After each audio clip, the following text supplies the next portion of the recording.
नमस्कार दर्शकों, बात आज की चैनल के कार्यक्रम आर पार में मैं निपुण भार्गव आपका स्वागत करता हूं। हमारे चैनल है श्री सुरेंद्र चतुर्वेदी जी की अनुपस्थिति में उनके बोल मैं आपके समक्ष पेश कर रहा हूं। तो आइए शुरू करते हैं। हमारे भोले भजनलाल जी का सच में कोई मुकाबला नहीं है। राजस्थान के मुख्यमंत्री भजनलाल शर्मा इस बुरे वक्त में भी सर्वश्रेष्ठ राजनेता साबित हो रहे हैं।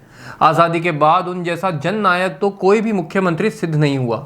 हर मोर्चे पर उनकी वाहवाही हो रही है। पर्ची सरकार को उन्होंने अब खर्ची सरकार बना दिया है। ईश्वर उन पर पूरी तरह से मेहरबान है। दिल्ली तो पहले से ही थी। हर रोज सुबह उठते ही वह मॉर्निंग वॉक के लिए राज्य की परिक्रमा पर निकल जाते हैं। उनको पता है कि जब तक वह राज्य में शहर शहर, गांव गांव, ढाणी ढाणी घूमेंगे नहीं, जनता के दुख दर्दों से कैसे वाकिफ होंगे। यही वजह है कि वह जब से मुख्यमंत्री बने हैं शायद ही किसी दिन घर पर रुके हों। हर दिन उनका हेलीकॉप्टर कहीं ना कहीं दुखी क्षेत्रों की जानकारी हासिल करने निकल पड़ता है। वह कितने संवेदनशील हैं, यह इस बात से पता चलता है कि आजादी के बाद राज्य के वे ही एकमात्र ऐसे मुख्यमंत्री हैं जिन्होंने राज्य के हर हिस्से का कई बार दौरा कर लिया है। यह उनकी महानता है कि इतनी भीषण गर्मी में जब सूरज आग उगल रहा है, वह अपने पसीने की परवाह किए बिना जयपुर से निकल पड़ते हैं। यह उनके लिए अतिरिक्त सौभाग्य की बात है कि उनका पूरा राजपाट उनके बेहद योग्य अधिकारी चला रहे हैं।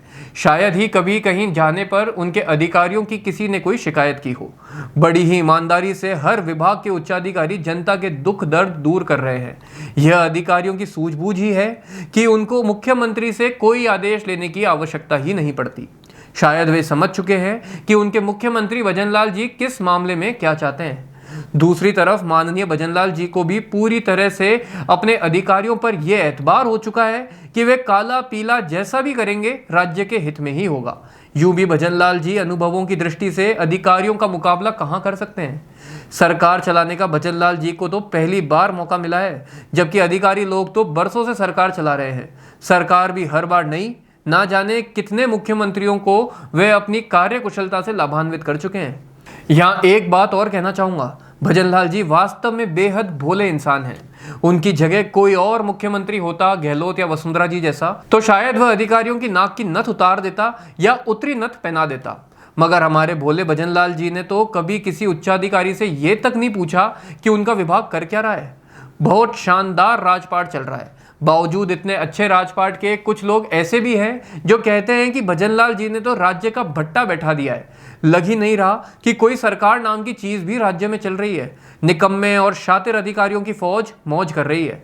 अधिकारियों की गुटबाजी से राज्य हितों की कुर्बानी ली जा रही है। कुछ शातिर अधिकारियों के इशारों पर मुख्यमंत्री डांस कर रहे हैं। भजनलाल जी के पैरों में चक्कर है। उनको घूमने से ही फुर्सत नहीं। करोड़ों का तेल हर महीने फूंक देते हैं। और भी ना जाने ऐसी ही कितनी बेतुकी बातें, बेतुके आरोप। ऐसे लोगों को मैं जन्म जला कहता हूं, जिनको पता ही नहीं कि भजनलाल जी को किस तरह का आत्मबोध हो चुका है।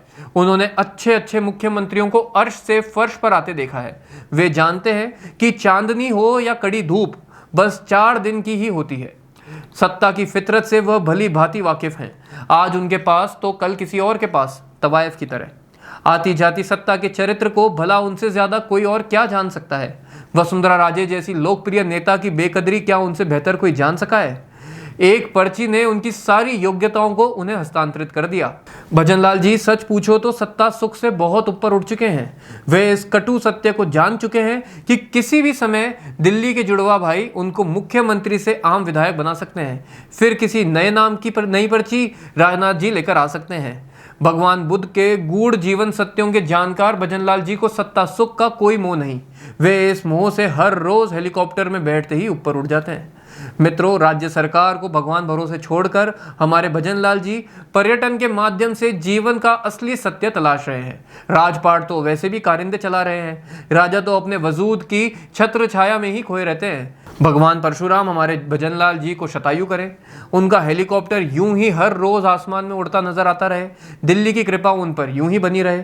उनका पुत्र निर्मित ट्रस्ट चलाता रहे। उनका सुस्त दुरुस्त मंत्रिमंडल इसी तरह ईमानदार अधिकारियों के समक्ष नतमस्तक होता रहे।